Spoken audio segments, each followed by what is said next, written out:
Banyak hal yang membuat umat Islam sekarang berselisih teman-teman. Tapi poin intinya kata ulama adalah mereka semua mengaku kembali kepada Al-Quran dan Sunnah. Pegang baik-baik hadis ini teman-teman. Kalau ini antum jadikan pondasi hidup, pegangan hidup, antum akan selalu aman. Ini jaminan, tiket dari Nabi SAW untuk siapapun yang bersyahadat sampai hari kiamat.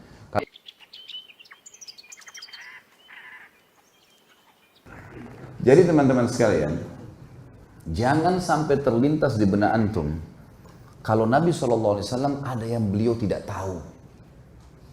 Ini Nabi SAW ini yang kita tidak tahu beliau sudah tahu. Bukan cuma di sini, di surga sudah diperlihatkan.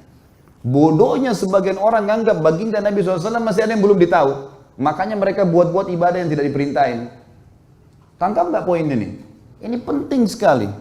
Kalau antum masih melakukan perbuatan bidah yang antum anggap boleh, berarti antum menganggap Nabi SAW masih ada yang belum diketahui oleh beliau. Padahal tuntunannya sudah jelas. Innal halala bayyin wa innal harama bayyin. Ingat kata Nabi SAW, yang halal sudah jelas, yang haram sudah jelas. Wa bainahuma umurum mushtabihat. Di antaranya ada hal-hal yang samar. Siapa yang menyelamatkan dirinya dari hal yang samar-samar, faqad istabra li dini wa dunyah. Dia telah menyelamatkan kesucian agamanya dan dunianya. Wa man waqa'a fi syubhat faqad waqa'a fil haram. Siapa yang sengaja jurumuskan dirinya pada yang syubhat, haram atau enggak ya? Enggak apa-apa deh. Maka faqad waqa'a fil haram. Dia telah jurumuskan dirinya pada yang haram. Artinya enggak ada tengah-tengahnya. Halal atau haram? Syubhat berarti haram. Jelas agama Allah. Orang yang jerumuskan dirinya pada yang syubhat berarti jerumuskan pada haram, seperti pengembala domba yang membawa domba-dombanya ke ladang yang luas, rumputnya lebih tinggi dari domba-dombanya dan dia tidak tahu domba mana yang dicuri oleh serigala. Kita nggak tahu ini halal atau enggak. Lalu kita jerumuskan diri untuk apa? Jadi agama sudah sempurna, nggak butuh tambahan-tambahan. Banyak hal yang membuat umat Islam sekarang berselisih teman-teman. Tapi poin intinya kata ulama adalah mereka semua mengaku kembali kepada Al-Quran dan Sunnah. Semua. Orang liberal pun yang mengatakan Quran harus direvisi, boleh nikah lintas agama, semua orang agama masuk surga. Banyak syubhat yang mereka lemparkan. Mereka juga mengaku, kami juga kembali kepada Al-Quran dan Sunnah. Tapi Al-Quran yang tidak sesuai dengan akal kami, tidak relevan, kami ganti. Tolak, harus direvisi. Hadis Nabi yang tidak masuk di akal, seperti lalat yang dicelupkan di air, susu kemudian bisa jatuh racunnya, bisa ngobatin, gak masuk di akal ini. Mereka tolak gitu kan. Semua mengaku berlandaskan Al-Quran dan Sunnah. Tetapi yang membuat mereka menyimpang adalah mereka tidak mengikuti pemahaman salaful ummah. Siapa itu? Sahabat. Mereka anggap ngikutin sahabat itu kuno.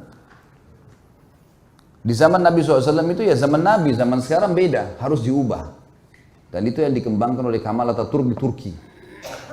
Sampai mengatakan ada istilah Islam Arab, Islam Turki, Islam Persia. Sekarang Indonesia kan baru kena penyakit itu, Islam Nusantara.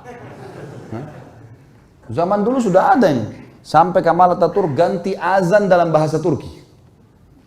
Lama-lama azan dalam bahasa daerah kita. Diubah semuanya, agama Allah nih. Ini bahaya sekali teman-teman sekalian. Makanya memahami Al-Quran dan Sunnah harus sesuai dengan pemahaman salaful ummah atau sahabat. Pegang baik-baik hadis ini teman-teman. Kalau ini antum jadikan pondasi hidup, pegangan hidup, antum akan selalu aman. Ini jaminan, tiket dari Nabi SAW untuk siapapun yang bersyahadat sampai hari kiamat. Kata beliau, Yahudi terpecah menjadi 71 golongan, Nasrani 72 dan umatku 73. Yang 73 yang dibahas. Semuanya lewat neraka dulu. Nanti masuk surga, tapi lewat neraka dulu. Dibersihin dulu dosa-dosanya. Kecuali satu. Semua kita bertanya siapa satu. Sahabat juga bertanya, ya Rasulullah siapa yang satu? Masuk surga langsung tanpa hisab deh. Kata Nabi SAW, makana ana alaihi wa ashabi. Yang mengikuti aku dan mengikuti sahabat-sahabatku. Inilah teman-teman yang dikumandangkan oleh teman-teman yang mendakwakan dakwah salafiyah dan dakwah sunnah di Indonesia. Yang selalu dikatakan aliran sesat, aliran keras, Wahabilah segala macam, padahal mengajak kepada perkataan para sahabat dalam memahami Al-Quran dan Sunnah. Karena nggak boleh sembarangan, Al-Quran turun pada zaman mereka. Nabi SAW sebutkan hadis zaman mereka. Baik.